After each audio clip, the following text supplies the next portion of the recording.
Hello, this is my first video around COVID-19, something we're all going through at the moment. And I wanted to just share my observations and thoughts about coming to terms with it, really, how to cope with the fact that the world is suddenly different and each of our lives is profoundly affected. So I have noticed with my family, with my friends, with my clients, that there seems to be a process that we have to go through, and it seems to me quite like a grieving process. I'm not saying each of us will go through exactly the same thing, but I want to share it with you because I'm finding it really helpful in terms of my compassion towards people and some of the behaviours that I'm seeing around me that sometimes make me feel judgmental or puzzle me. So the first stage, I think, that we all go through, which is getting harder and harder to do, but some people are still managing it, is denial. So it's kind of like we're so committed to normality, the way life is, that we don't want to process it. We don't want to know that this is happening. And maybe not even with awareness, we just have a very strong urge to carry on as normal, and to minimize any differences we see, to selectively pay attention to what's the same. Obviously, we're bombarded with news about coronavirus and the pandemic that's hit the world. It's very difficult to do that. So people tend to turn off the radio, not listen to the news, etc., etc. But this, of course, is a very hard position to maintain, and for most of us, we tend to move further into defending. Sorry, I've lost my G there. Let me see if we can get, there's the G, look, defending. Defending, meaning we start acknowledging the fact that something scary and terrifying is happening that's outside of any of our previous experience. But we defend against it. So we say, well, it probably won't be so bad in the place I'm in. It won't really affect my lifestyle so much. I might be able just to get through this without too many changes. Everything will be okay.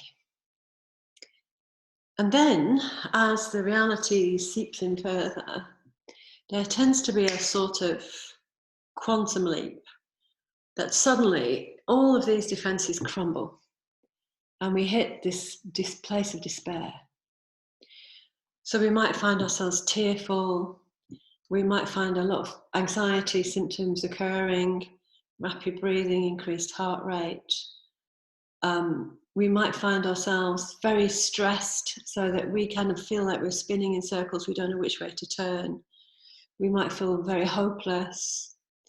And whenever we try to think straight about the situation, we just get overwhelmed by a sense of panic and a sense of hopelessness.